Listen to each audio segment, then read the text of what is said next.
1526 میں شروع ہوئی یہ مغل ڈائناسٹی، جو کہ ہندوستان کے وسط یعنی دلی سے شروع ہوئی۔ وہ مغلیہ سلطنت جس نے پورے ہندوستان پہ راج کیا۔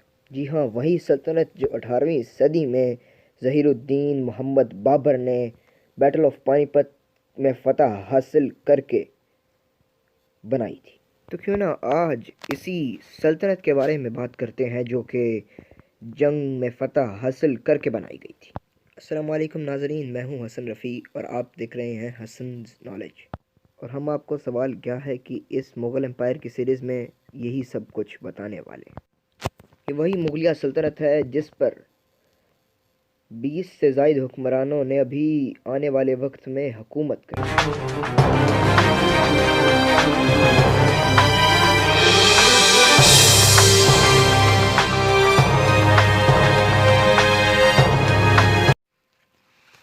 بابر 23 فروری 1483 کو پیدا ہوا۔ یہ پہلا مغل جنرل تھا جس نے 12,000 کی آرمی کے ساتھ 1 لاکھ کی کثیر فوج کو شکست دی۔ ابراہیم لودھی کو شکست دینے کے بعد یہ اپنی ریاست کی زمین تیار کر چکا تھا۔ یہ ایک بہت ہی اسٹرانگ اور سینسٹیو لیڈر تھا اور شاعر و شاعری کو بہت پسند بھی کرتا تھا۔ بابر 47 سال کی عمر میں 30 اپریل 1530 میں جہان فانی سے رخصت ہو گیا۔ اب اس کا بیٹا نصیر الدین ہمایوں تخت نشین ہوا۔ ہمایوں کے پاس وہ پاور نہیں تھی جو کہ اس کے والد بابر کے پاس تھی۔ اپنے باپ کی سرزمین کی حفاظت نہ کرنے پر وہ بہت سے علاقے گنوا بھی بیٹھا تھا کہ جب 1540 میں شیر شاہ سوری جیسے بریلینٹ نوبل نے اسے شکست سے دوچار کر دی۔ لیکن پھر 1555 میں ہمایوں نے پھر دوبارہ سے عادل شاہ سوری کو شکست دے کر اپنا کنگڈم اس سے واپس چھین لیا۔ لیکن اب اس کی زندگی کا صرف 1 سال ہی باقی تھا۔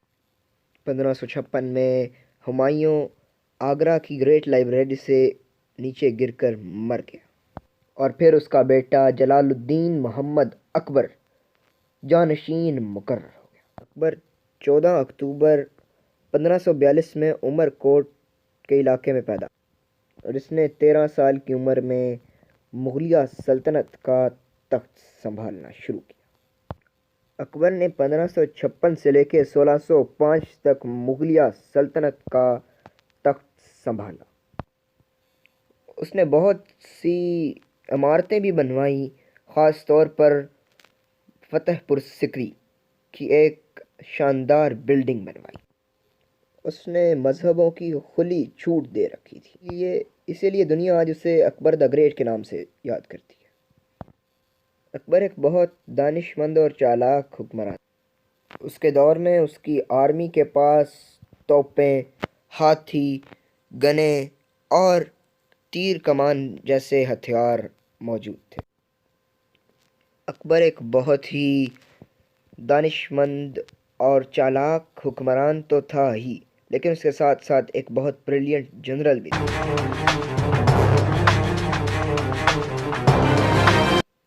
اکبر کا دور حکومت کبھی نہیں بھولا جا سکتا۔ اس نے بہت سے مذاہب اور رواجوں کو دعوت دی۔ اکبر خود تو فارسی بولتا تھا لیکن کامن لینگویج ہندی تھی، لیکن سپاہیوں کی زبان اردو ہی تھی۔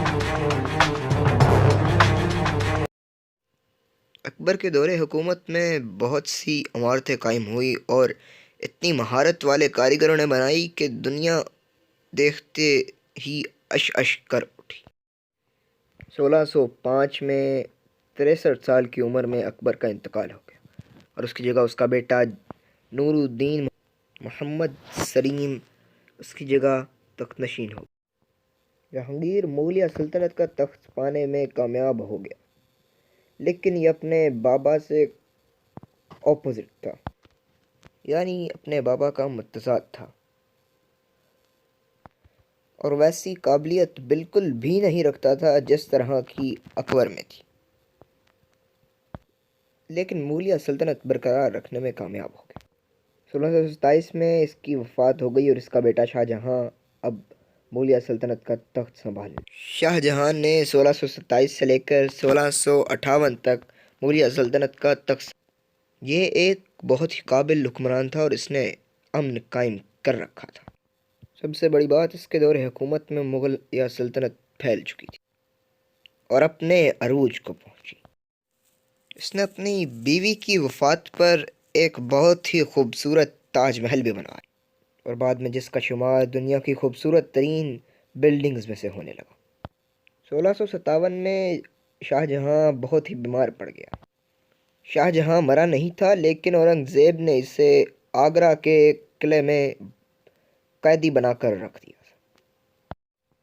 یہ ایک بہت ہی پختہ ایمان رکھنے والا ایک مجاہد بھی تھا اور ایک رولر بھی۔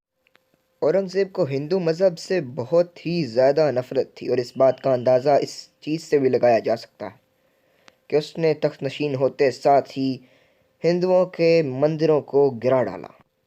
اورنگزیب کے زمانے میں مغلیہ سلطنت اپنے عروج تر مقام پر پہنچ چکی تھی، لیکن اورنگزیب کے بعد کوئی ایسا رولر نہیں آیا جو مغلیہ سلطنت کو عروج پر لے کر جا سکے۔ اسی وجہ سے مغلیہ سلطنت تباہ و برباد ہو گئی۔ ناظرین، تو یہ تھی مغلیہ سلطنت کی کہانی۔ اگر آپ کو ہماری یہ ویڈیو اچھی لگی ہو تو ہمارے چینل کو سبسکرائب کیجئے اور بیل آئیکن کو دبانا مت بھولیے تاکہ میری آنے والی آئندہ ویڈیوز کا آپ کو نوٹیفیکیشن باقاعدہ ملتا رہے۔